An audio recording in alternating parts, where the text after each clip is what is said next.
On est parti, on prend le bateau.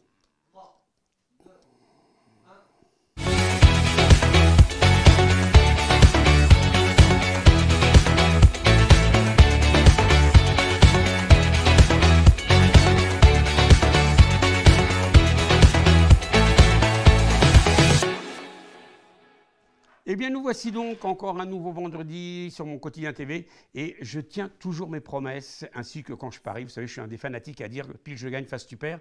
Et là, je vous avais promis qu'on allait partir au soleil. Et ce soir, je suis avec Daniel. Comment vas-tu, Daniel?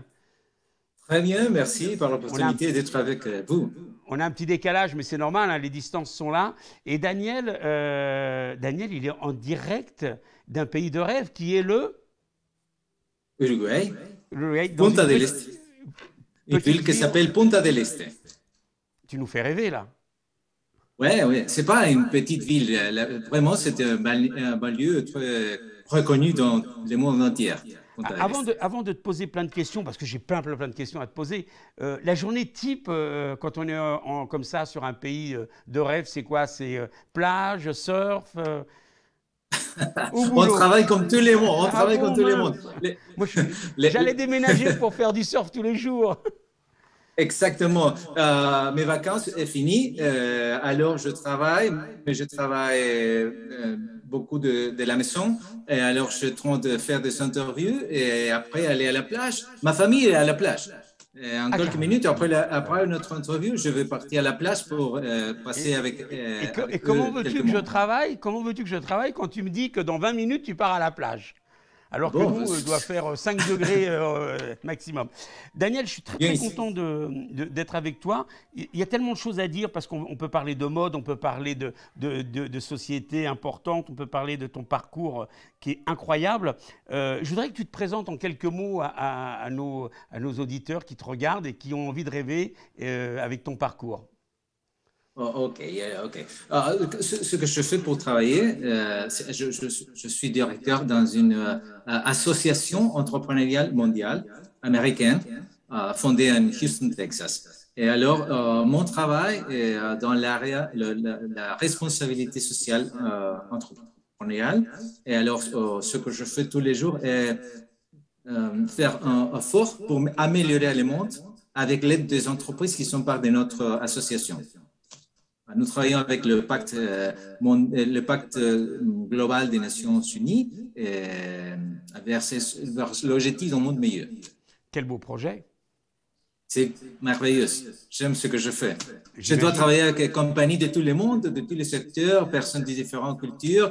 Moi-même, de l'Uruguay, je parle avec 2, 3, 4 personnes de différents pays tous les jours. C'est merveilleux. Et je voyage beaucoup. Avec la pandémie, Alors, la question que j'allais c'était te un poser, problème. est-ce que la pandémie a chamboulé un petit peu ton emploi du temps? Parce que c'est vrai que tu dois être appelé à voyager énormément. Ouais, je voyageais beaucoup, mais avec la pandémie, il faut rester à la maison. Et le passé novembre, c'était le premier voyage que je fais après la pandémie. C'était à Doha, à Qatar. Et cette année, je veux voyager la semaine prochaine à Équateur. Et, et après, je veux voyager à Toronto, au Canada, et Kazakhstan, Nur-Sultan. Ah oui, C'était la carrément. première fois. Ouais, Et j'ai c'était la cru, première fois que je venais. et j'ai cru comprendre des vacances au Portugal. Portugal l'année prochaine, pas 22, 23, On se donnera à rendez-vous à Lisboa. Lisbonne. Ouais, on se donnera rendez-vous à Lisbonne. Oui, parce qu'en plus, ce qui est intéressant, on ne va pas vous le faire parce que ça serait un peu dommage pour ceux qui ne comprennent pas. On pourrait faire l'interview en portugais. Parce que tu parles portugais, falas espanhol e falas também brasileiro. Também o português brasileiro, eu falo muito bem. Eu morei 10 anos no Brasil. Voilà, mais ça serait. Il faudrait qu'un jour on fasse une interview en brésilien et en portugais. Moi, je suis en train de voyager avec un personnage comme ça. Moi, tu me fais voyager, Daniel. Mais tu me fais voyager pourquoi? Parce que j'ai découvert aussi que dans ton parcours, tu as exercé peut-être le métier qui m'aurait fait le plus rêver. C'est d'être second, parce que tu étais second sur un bateau de rêve qui appartenait à un prince. Ah ouais, si, c'est très vrai, parce que tu sais, Raconte-nous tout, la vie sur un yacht, c'est comment? non, parce que en 2009, je me suis divorcé, séparé. Et alors, j'ai décidé, OK, je n'avais pas de fille. J'étais complètement free non, pour Libre. faire ce que je voulais. Je dis, qu'est-ce que je veux faire? Je veux la navigation à voile, que j'aime de naviguer. Alors, je veux voyager, je veux naviguer par les Méditerranéens. Et j'ai passé 3 ans en naviguant par les Méditerranéens. Et pendant ce temps, j'ai pris une licence dans ma compagnie et j'ai participé dans les principaux événements dans l'année, mais principalement, j'ai passé 3 ans en naviguant. Oui, parce que non seulement, là maintenant, tu es sur une corpo américaine, donc ce passage parmi les bateaux, mais avant dans encore un autre domaine que j'adore, qui est le domaine de la mode. Et on sait que la mode en Amérique du Sud, c'est quelque chose d'incroyable.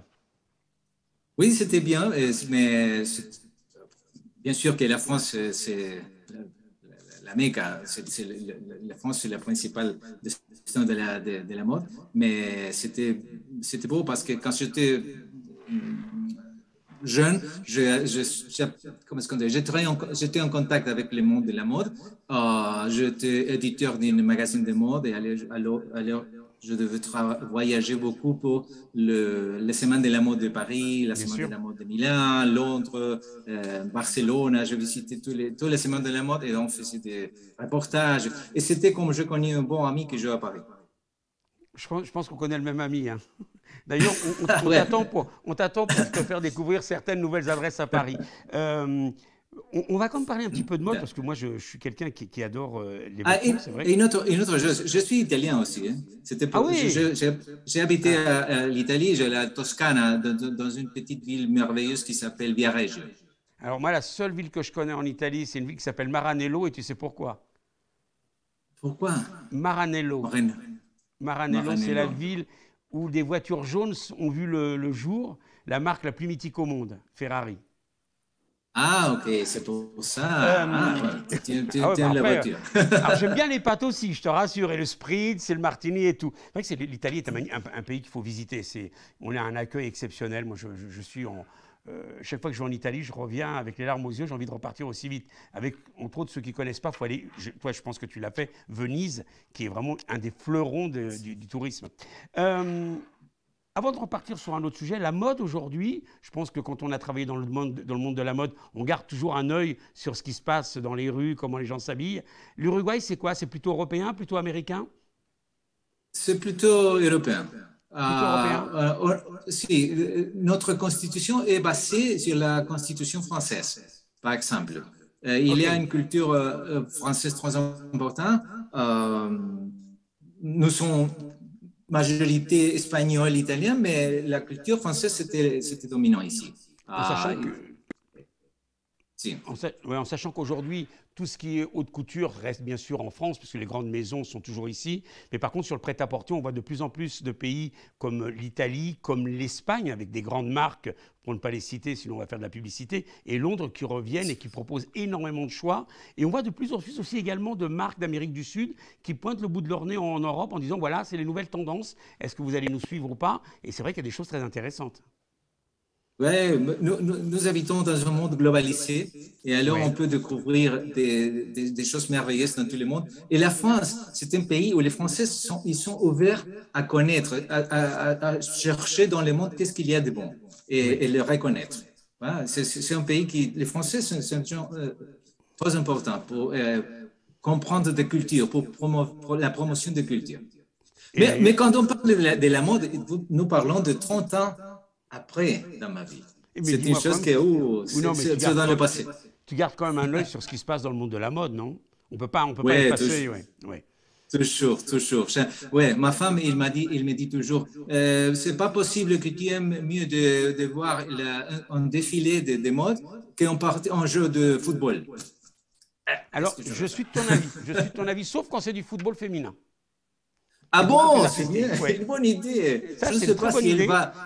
Je ne sais pas si elle va goûter de l'idée, mais c'est une bonne idée. Il y a autre chose que j'aimerais bien découvrir si la chance me permet d'aller visiter ton pays, parce que je sais que l'Amérique du Sud est réputée pour peut-être mon plus gros hobby, qui est de bien manger. Et vous avez une viande d'exception en Uruguay.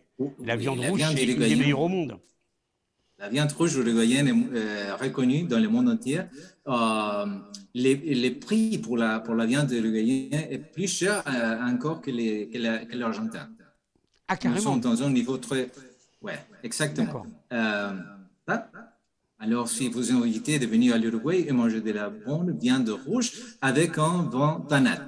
Alors C'est oui, le vin rouge. j'ai noté tout à l'heure du tanat. C'est quoi, c'est un vin Tanat. rouge? C'est un vin rouge local? C'est un vin rouge fort avec du corps. Avec du corps. C'est très bon pour la viande rouge, exactement. D'accord. Il Et, faut et vous êtes un des seuls pays qui a le droit de commercialiser et d'utiliser le mot champagne et le mot cognac. les fabriquer, oui, Ouais, d'utiliser et le en nom fabriquer. d'origine. Les noms D'accord. d'origine. C'était après la Deuxième Guerre. On a envoyé de la viande pour la France et la France a payé avec les droits de faire ça. Mais je suis sûr, je crois que c'est fini ces droits. Mais c'est pas le plus long, pas long. Pour en revenir à ton occupation première, qui est donc cette fameuse corpo américaine, aujourd'hui, euh, ton point de vue, toi qui parcours le monde, qui vois plein de choses, qui vois de nouvelles créations d'entreprises, des entreprises qui ferment, des nouveaux jeunes qui se lancent dans le business, quelle est l'image que tu retiens de cette après-Covid? Après Covid. L'après-Covid nous a fait repenser beaucoup de choses. Il nous a fait repenser de la famille, repenser la globalisation, repenser beaucoup de choses. Peut-être il va changer quelque chose. Je ne sais pas si les êtres humains nous ne sommes pas bons pour apprendre de bonnes choses. Je C'est pense que vrai? pour longtemps, je crois, je suis optimiste, mais je pense qu'il ne va pas changer beaucoup. Quand on Je crois que Ouais, quand on discute avec les acteurs économiques, les banques en France, ils nous annoncent un retour à la normale pas avant fin 2023. Est-ce que c'est aussi quelque chose que tu ressens, toi, avec les contacts que tu as à travers le monde, ou tu penses que ça va revenir à la normale avant? Et est-ce qu'on va revivre comme avant? Parce que toi, tu fréquentes aussi bien les grosses structures, tu rencontres des gens donc, qui ont des points de vue complètement différents des uns des autres en fonction des pays. Est-ce que c'est... est-ce on va vers des gros changements ou à ton avis on va se stabiliser? Tu le disais, toi tu penses que ça ne bougera pas beaucoup, mais les tendances à travers le monde risquent de bouger. je pense que j'ai commencé à être stabilisé la situation. L'économie ne peut pas attendre plus. Oui, Et on peut fermer les personnes dans la maison parce que les gens sont fatigués de rester à la maison. Et avec la vaccination qui avance beaucoup, et je crois qu'il n'y a pas beaucoup besoin d'être confiné, séparé, tout ça, et travaillant de la maison, tout ça. Ce sont des choses qui affectent beaucoup la personne, la psychologie. Et alors, par exemple, en Uruguay, la stratégie du gouvernement a été reconnue globalement parce que c'était un effort pour la vaccination. Le pays a la taux de vaccination, c'est dit, non? oui. Ce qu'on dit, est très haut. Alors, quand le Omicron arrive à le pays, on était presque la majorité avec 3, 4 vaccins. Alors, Vous en êtes à, l'Omicron, c'était. Si. vous en êtes à 3 vaccins, vous aussi? Oui, moi-même, j'ai 3 et je veux pour la quatrième. Ah, t'es déjà prêt pour le quatrième, toi? Si, si, dans un mois je reçois la quatrième vaccine. D'accord, Alors, d'accord. la vaccination était ici très forte et l'économie pas fermée, tout est normal, il n'y a pas de restrictions, seulement toujours le gouvernement investe en expliquer aux personnes qu'il faut avoir la responsabilité personnelle qui entend des libertés, mais en même temps des responsabilités avec les autres. C'est la stratégie. Et ça a fonctionné, je crois, très bien. Et l'Omicron, c'est une opportunité pour finir la pandémie et transformer ça en une endémie. Parce qu'avec l'Omicron, que c'est plus agressif, c'est moins agressif, on va avoir la résistance et avec la vaccine et la résistance, je crois qu'il va finir. Mais je ne suis pas un médecin, alors ce que je dis, ce sont des choses qui ont parlé, ce sont des choses qui ont parlé dans les entreprises qui doivent prévenir le risque. Oui. Alors, pour les entreprises, la pandémie était une événement disruptif et la conscience des risques a été une chose qui a commencé comment est-ce qu'on dit, à être plus importante dans Oui. l'entreprise. Oui, on a vu beaucoup, nous, de télétravail en Europe. On a vu donc des fermetures de structures plus ou moins grandes. On a vu également, alors je ne citerai pas le nom, mais une très grosse structure qui fabrique des téléphones et des ordinateurs avec un dessin qui ressemble à un fruit. Et je discutais dernièrement avec un des dirigeants qui me disait l'année du Covid, ça a été une des meilleures années pour nous parce que finalement, les gens ne sortaient pas. Et ils ont énormément investi dans le matériel informatique et téléphone. Et les actions de cette société ont explosé. Et aujourd'hui, atteignent des sommets comme jamais, quoi. Est-ce que l'économie mondiale doit s'attendre, à ton avis, toi qui as vraiment un contact direct avec ces acteurs quand même, tu es près d'eux, est-ce qu'il y a une peur que ça revienne ou ils se disent non, bon, on va continuer, on va dérouler le tapis rouge et puis on va avancer? Il va venir une autre crise, certainement. La crise, c'est une chose sûre. C'était ouais, cette fois, c'est une crise sanitaire, mais la prochaine, c'est une crise financière. Mais la globalisation et l'évolution des choses, on va peut-être avoir une crise environnementale. Hein, et ce sont des choses qu'on doit enforcer. Hum. Les entreprises, les gouvernements, les personnes, il faut avoir de la responsabilité. C'est pour ça que je travaille avec les responsabilités. Ce n'est pas seulement la responsabilité sociale, c'est la responsabilité de chaque personne, de chaque citoyen pour comprendre qu'il faut changer quelque chose pour avoir un monde meilleur. Et est-ce que les gens sont Bien. réceptifs? Tu trouves que les gens sont assez réceptifs aujourd'hui ou ils restent renfermés sur eux-mêmes, en général, hein? Bon, je crois que les gens sont plus réceptifs. Il y a de différentes générations, les millénials et des autres générations qui viennent après, qui ont, ce sont des personnes qui cherchent un sens dans son travail, Ouais. et ont une préoccupation pour cette chose. J'ai une fille, alors, avec 6 ans. Et merci à ma fille, je suis un jeune père, un père jeune. Et alors, elle vient elle a commencé l'école. Elle vient de l'école, elle me parle de la durabilité. Elle me parle de recycler, il me parle de l'environnement. Ce sont des choses que les gens C'est vont génial, commencer. c'est Et une autre fantastique. chose importante, ils ont commencé avec l'Internet, avec Oui.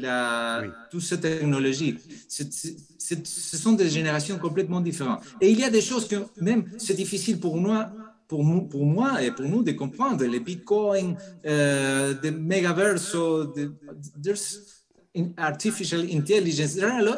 Beaucoup de choses nouvelles qui vont changer le monde exponentiellement dans les prochaines années.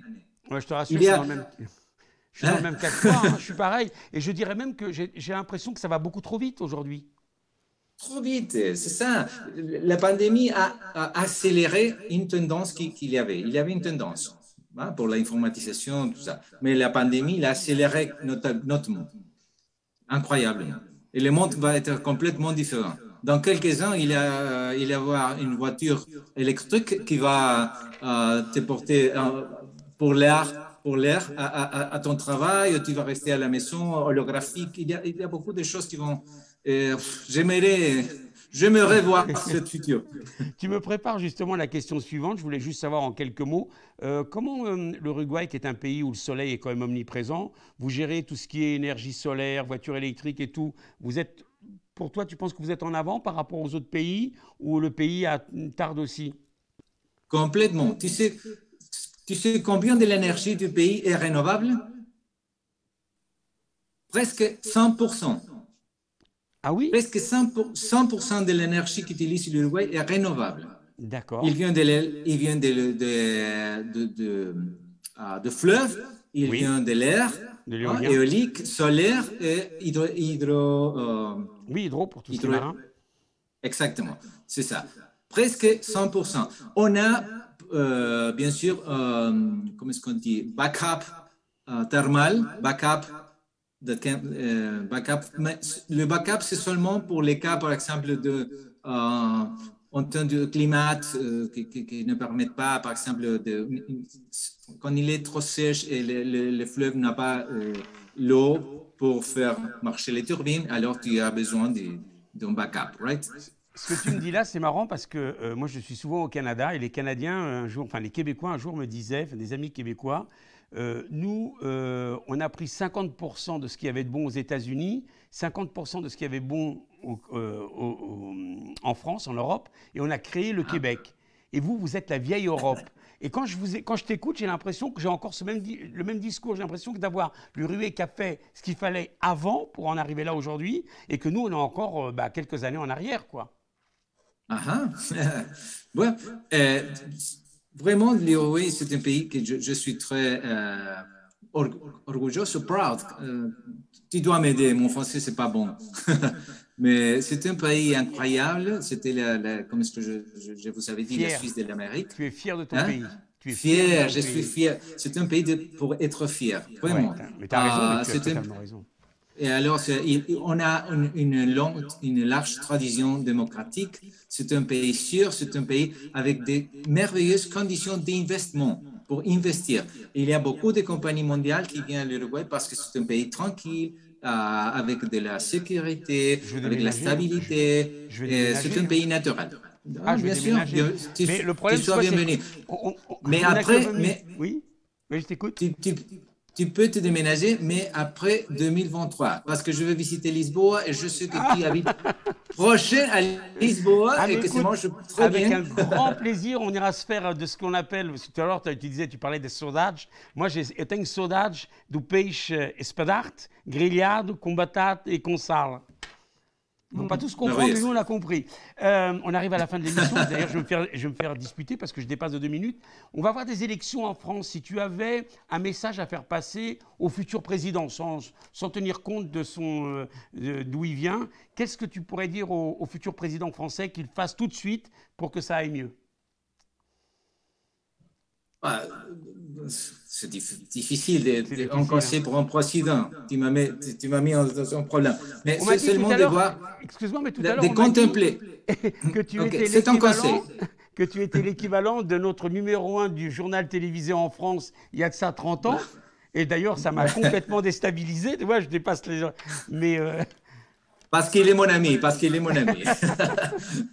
mais un conseil seulement parce que vraiment, le gouvernement aujourd'hui, il a un cortoplacisme. La démocratie, c'est un peu 5 ans et toujours l'opposition. Ouais. Il faut chercher une vision à une large, comment est-ce qu'on dit, à long terme. Tu nous as fait voyager, Daniel. Tu nous as fait voyager et je t'en remercie. Je note qu'en 2023, tu viens à Lisbonne et donc on fera le maximum pour se retrouver là-bas, j'espère. En tout cas, moi, j'ai même du mal à rendre l'antenne. Tu vois, normalement, je devrais déjà avoir rendu l'antenne, mais je n'ai pas envie. J'ai envie de rester en Uruguay en direct avec toi et de me dire, allez, je pars d'ici, je vais à Roissy, je prends l'avion et je vais te rejoindre. Combien d'heures d'avion entre les deux, entre Paris et l'Uruguay? Combien de 2 heures d'avion, l'heure d'un... 10 heures, 11 heures. Ah ben ça va, donc on va demander à la direction de partir. Direct. Je vais partir un peu plus direct. Tôt. En tout cas, moi, je vous remercie tous. Je te remercie, Daniel. À très vite, parce que 2023, c'est demain. Donc, on va se retrouver à Lisbonne. Je voudrais remercier Maëva, donc, qui était au maquillage, Cyril à la réalisation, les équipes d'Atoucam et de Grive Production, et vous-même, parce que là, j'ai débordé de 3 minutes. Ouais, 3 minutes. Et 3 minutes pour un voyage en Uruguay. Vous allez me le pardonner. En tout cas, moi, j'aimerais vous retrouver rapidement, parce que c'est toujours un plaisir. Et puis, les émissions passent. Et à chaque fois, je trouve autant de bons moments à passer avec cette équipe. Et je voudrais tous les remercier. À très vite. Merci beaucoup. Salut Daniel. Salut, merci beaucoup. Joseph.